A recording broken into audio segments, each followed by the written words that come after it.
Hey there, fellow sojourners, and welcome back to another edition of Appropriate in the Culture.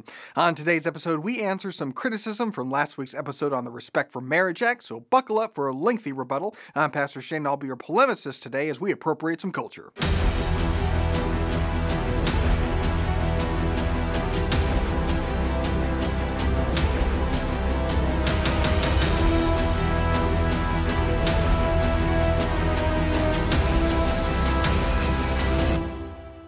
So last week's video irked one Mr. Nick Shim enough that he left this comment, quote, "If the vested interest in marriage was something like procreation, then why should we tie so many unrelated rights to marriage? Why would procreation matter when you can procreate outside of marriage just as easily? As a society, we need to offer something to give gay people those rights, and you are clearly unwilling to do so. That is the only reason why people care about marriage currently, the rights afforded. No one jumps into marriage for some philosophical societal beliefs about children. We do it because humans are social beings who are geared towards monogamous romantic relations. If these relations fail, we then have a lot to lose. Gay marriage just proves that we marry for that reason. I mean, what would be the point of any non-childbearing couple marrying if that was true? Feelings alone don't cause me to give up half my wealth, lol. Marriage has and always will be a secular contractual agreement. That process has just been institutionalized and governed now. There is no one religion or ethnic group that invented the idea of marriage. You have yet to coherently answer how gay marriage devalues straight marriage. Won't anyone think of the children isn't answer. Divorce has gone down since gay marriage legalized. This is why your viewpoint will never be popular again. It's clearly based on dying dogma and not facts. You start from a position and find facts to fit that position." Okay, so there's a lot there and I want to address it bit by bit here. So let's start back at the beginning. If the vested interest in marriage was something like procreation, then why should we tie so many unrelated rights to marriage? What rights are you talking about? Marriage is not a natural right. It's not a violation of your human rights if no one wants to marry you. You're not owed it. It's not an inalienable right endowed by our Creator. It's not an enumerated right in our Constitution.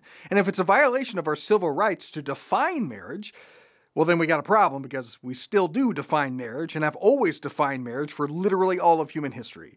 Certain unions are precluded. You don't have a right to marry a 10-year-old. You don't have a right to marry your sibling. You don't have a right to marry multiple people. And up until about 5 minutes ago, you didn't have a right to marry a member of the same sex. Marriage is not a natural right. It's not an enumerated right, and we have and do put restrictions on what does and what does not constitute a marriage. But what I think you mean when you say right is laws. We have laws that are tied to marriage. But you are mistaken if you think that those are untethered to the societal vested interest in marriage. Next, why would procreation matter when you can procreate outside of marriage just as easily? The vested interest of society is not simply procreation. It's procreation that produces emotionally, physically, psychologically healthy future generations to be productive members of society. What we have found through a mountain of empirical data is that out-of-wedlock births are deleterious to society.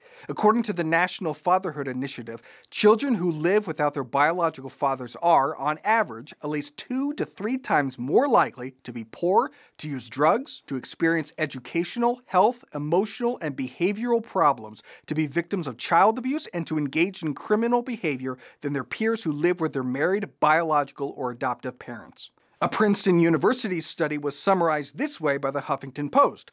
Most children born out of wedlock aren't okay. Here's some excerpts from that. A fragile family is defined very simply as a family in which the mother and father are unmarried at the time of their child's birth.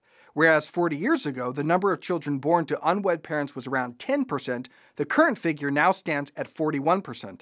Led by a team of researchers from Columbia and Princeton universities, the study followed approximately 5,000 children born in large cities in the U.S. between 1998 and 2000 to investigate family dynamics, the well-being of the child, the ongoing consequences of unstable partnerships, and what role, if any, policy should play in addressing them. There is some debate over whether unmarried partnerships are a negative outcome at all, or whether they are a sign of progress, reflecting the increasing economic independence of women and the trend toward individual freedom.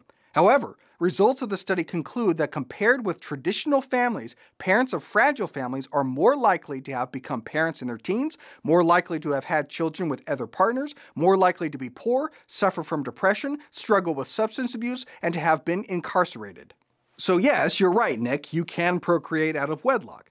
But society has no vested interest in that because all of the data indicates that is harmful to society. We don't want future generations to perpetuate cycles of poverty, substance abuse, academic failure, depression, and crime. So our laws foster and encourage marriage because demonstrably that union produces emotionally, physically, psychologically healthy future generations that are productive members of society. And that's the vested interest. Next, as a society, we need to offer something to give gay people those rights, and you are clearly unwilling to do so. That is the only reason why people care about marriage currently, the rights afforded. Sheer and total nonsense. There's nothing, even before Obergefell, that would prohibit gay people from drawing up private contracts, emergency contact, medical power of attorney, living will, essentially civil unions. People are not getting married because of the rights afforded. No, they want marriage for exactly what Joe Rogan said. It makes them feel good. They want to be validated. They want their sexuality validated. Now, maybe some people want the tax breaks, but that goes back to the first point. The tax code is to encourage and foster marriage because society wants that union to produce emotionally, physically, psychologically healthy future generations that are productive members of society. That's the vested interest. Society has no vested interest in gay marriage because it doesn't produce that. But what about adoption? Gay couples can adopt. Yeah. You can also adopt if you marry your brother or your toaster. That doesn't mean your marriage should get tax breaks. Next, no one jumps into marriage for some philosophical societal beliefs about children.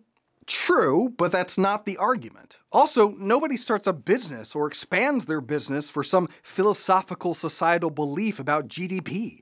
But our public policy is concerned with GDP. We as a society have a vested interest in the economy broadly, and so our policies foster and encourage investment, growth, and startup.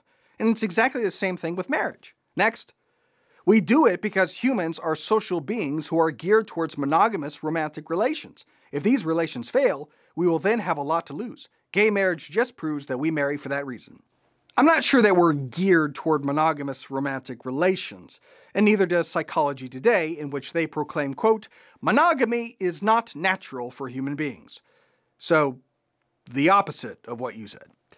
But what's their reasoning? Quote, given that 80% of early human societies were polygamous, why did later populations become largely monogamous? Science has no answer to that, apparently, although there are theories, as you might expect. One of them has to do with the two-parent advantage to monogamy in caring for the young.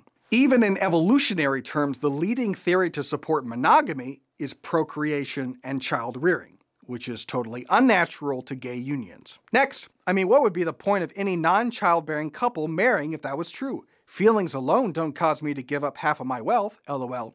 Again, you're confusing personal reasons with societal interest, and feelings don't cause you to give up half your wealth. Laws cause you to do that. If you were to get divorced, you probably wouldn't feel like dividing up half your wealth, and the reason that our laws ought to be that way is to encourage people not to get divorced because we have a vested interest in marriage, which is not tailored to your personal reasons. Next. Marriage has and always will be a secular contractual agreement. That process has just been institutionalized and governed now. That is not even almost true. Virtually all societies throughout human history have been religious, and marriages within those societies involve religious ritual and ceremony. Even in our secular age, all kinds of irreligious people get married in churches and have ministers officiate. Next, there is no one religion or ethnic group that invented the idea of marriage. Well, that would lead us to believe that its source is transcendent. That fits my worldview, not yours. Your idea is that marriage is completely a secular man-made enterprise. And if it's man-made, then surely some man made it. Or you might say, invented it. It's got to have originated from somewhere, some tribe, some group, and they probably were religious, as I can't think of any ancient civilization that it wasn't. Next. You have yet to coherently answer how gay marriage devalues straight marriage. Won't anyone think of the children isn't answer. Divorce has gone down since gay marriage legalized. Well, you're right that divorce has gone down, but that's mostly because fewer and fewer people are even getting married. You can't get divorced if you're not married. By all data and metrics, our marriage rates are totally collapsing. The New York Times put out an article entitled, "The Married Will Soon Be the Minority," which is also what we said last week. Here's Matt Walsh. The more that we build a society like that, I think that's where the harm comes in, the worse it is. And people are going to reject marriage, and that means more fewer kids are being born. Also, more kids are being born in a context where they don't have that stable family structure. So the harm definitely comes. Correct. When I said correct, I meant correct. The marriage rate plummeting is harmful to society. We already looked at the harm of out-of-wedlock births, but the lower marriage rates also leads to a decline in birth rates, which makes all of our social safety nets untenable. Medicare, Social Security require future generations to pay for the older generations. You have to offset that birth decline with massive immigration, but massive immigration can also destabilize nations. And marriage rates produce economic woes, as the New York Times even outlines. So my coherent argument against gay marriage is that it devalues marriage, and the net effect of devaluing marriage has broad societal harm. Next.